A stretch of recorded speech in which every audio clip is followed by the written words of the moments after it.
Ayan. Ayan ang umpisa ang masakay, ma'am. Ayan ang ganda ni ma'am. Ayan naman ang yung name natin.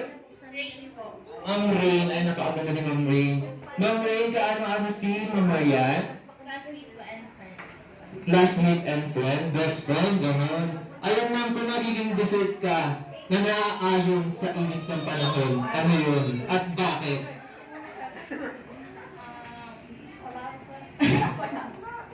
Coco juice. Bakit naman ito Bogo Juice? Kasi po, tuwing mainit po, usually yun po yung madalas makita sa... Ayun, grabe ang sagot ko ng napakabuhay. Thank you so much, ma'am. And this time, ma'am, ano pang pangalan? Jilin. Ang hirap naman ito. Ay, ma'am Jilin, kaano-ano si Mamayan? Close friend and classmate. Close friend and classmate. Ay, ma'am, kung magiging dessert ka, ma'am, ano at bakit? Alam mo, bakit naman ito ice cream? Favorite ang going ko. Joke lang. Ayan, thank you so much, ma'am. Ma'am, pangalan po?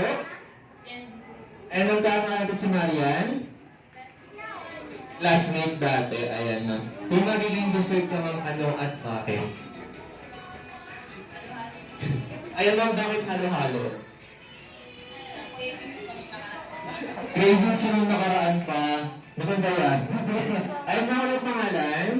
Nicole. Si Ma'am Nicole. Ay, Ma'am Nicole, kaano-ano po si Marian? Pinsan at ako. Pinsan at kaaway. Kakaiba. Ayun, ma'am, kung magiging dessert ka, ano at bakit?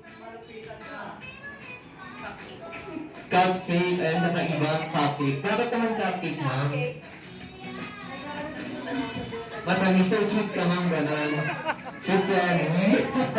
Yes, ma'am. Alam? Si Ma'am Charm. Ang ganda na pangalan ng Ma'am Charm. Kaano po si Marian? Tita. Ayan. Ma'am, kung magiging dessert ka, ano at bakit? Chocolate. Bakit naman chocolate? Para sweet. Para sweet. Ayan. Dalawa sila sweet.